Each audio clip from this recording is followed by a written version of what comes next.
നവ്യയുടെ baby shower നടത്താൻ മുത്തശ്ശൻ തീരുമാനിക്കുകയാണ്. അതിനു മുമ്പ് നവ്യക്ക് അബോർഷൻ ആവാൻ വേണ്ടി ജലജ ജ്യൂസിൽ ടാബ്ലറ്റ് കലർത്തുന്നുണ്ട്. എല്ലാവരും അവൾക്ക് ഫുഡ് പോയ്സൺ ആണെന്ന് കരുതിക്കോളുമെന്നൊക്കെ ജലജ അബിയുടെ അടുത്ത് പറയുന്നുണ്ട്. അങ്ങനെ അബി രാത്രി ആ ജ്യൂസ് കൊണ്ടുപോയി നവ്യയെ കുടിപ്പിക്കുകയാണ്. ആദർശ് റൂമിൽ തലവേദന സഹിക്കാനാവാതെ ഇരിക്കുമ്പോൾ നയന വന്ന് ഞാൻ ബാം പുരട്ടി തരാമെന്നൊക്കെ പറഞ്ഞപ്പോൾ അതൊന്നും വേണ്ട നയന, ഞാൻ ചെയ്തോളാമെന്ന് ആദർശ് മറുപടി കൊടുക്കുവാണ്.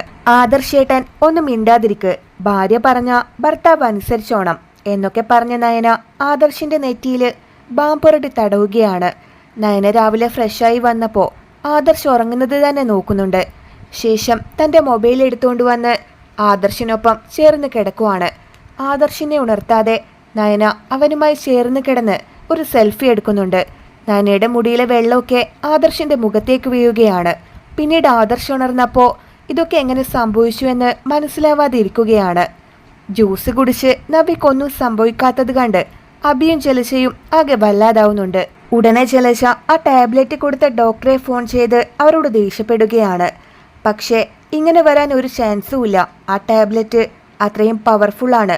അബോർഷൻ ആയിരിക്കും മാഡം, ഇല്ലെങ്കിൽ നിങ്ങളുടെ മരുമകള് ഗർഭിണി ആയിരിക്കില്ല എന്നൊക്കെ ഡോക്ടർ മറുപടി കൊടുക്കുവാണ്. അത് കേട്ട് ജലജയാകെ ഷോക്കാവുന്നുണ്ട്. പിന്നീട് ആദർശിന്റെ കയ്യിൽ ഒരു കവർ കൊണ്ടുവന്ന് നയന കൊടുക്കുന്നുണ്ട്. ഇത് ഞാൻ ആദർശേട്ടന് വേണ്ടി വാങ്ങിയ ഷർട്ടാണ്. നാളെ ചേച്ചിയുടെ ഫംഗ്ഷന് നിങ്ങൾ ഇതിട്ട് വേണം വരാനെന്നൊക്കെ നയന ആദർശിന്റെ അടുത്ത് പറയുന്നുണ്ട്. ആദർശ് അത് വാങ്ങി തുറന്ന് നോക്കിയപ്പോൾ ആ ഷർട്ട് കണ്ട് ഒരുപാട് ഇഷ്ടപ്പെടുകയാണ്. കുറച്ചു കഴിഞ്ഞ് ദേവയാനി വന്ന് ആദർശിന്റെ കയ്യിൽ മറ്റൊരു കവർ കൊടുക്കുന്നു. ഇത് നാളത്തെ ഫംഗ്ഷൻ ഇടാൻ വേണ്ടി ഞാൻ എൻ്റെ മോന് വാങ്ങിയ ഷർട്ടാണ്, ഇത് വേണം നീ നാളെ ധരിക്കാനെന്നൊക്കെ ദേവയാനി പറയുന്നുണ്ട്. അതൊക്കെ കേട്ട ആദർശ് ആകെ ടെൻഷനായി നയനയുടെ മുഖത്തേക്ക് തന്നെ നോക്കുവാണ്. ഫംഗ്ഷന്റെ അന്ന് നയന ആ 2 കവറും എടുത്ത് ബെഡിൽ കൊണ്ടുപോയി വയ്ക്കുന്നുണ്ട്. ആദർശേട്ടൻ ഞാൻ വാങ്ങിയ ഡ്രസ്സാണോ അതോ അമ്മ വാങ്ങിക്കൊടുത്ത ഡ്രസ്സാണോ ഇന്നിട്ടോണ്ട് വരിക എന്നൊക്കെ കാണാനായി നയന പുറത്ത് വെയിറ്റ് ചെയ്ത് നിൽക്കുവാണ്. ആദർശ് റൂമിലേക്ക് വന്ന് ആ 2 ഷർട്ടും എടുത്ത് മാറി മാറി നോക്കുകയാണ്. അവസാനം ആദർശ് നയന വാങ്ങിയ ഷർട്ട് ധരിച്ച് പുറത്തേക്ക് വരുന്നുണ്ട്. അത് കണ്ട് ആദർശിന് തന്നോടാണ് സ്നേഹ കൂടുതലെന്ന് നയനയ്ക്ക് മനസ്സിലാവുകയാണ്. നവ്യാണെങ്കിൽ വയറ് വലുതായി കാണാനായി സാരിക്കിടയിൽ തുണിയൊക്കെ തിരുകി മണ്ഡപത്തിലേക്ക് എത്തുകയാണ്.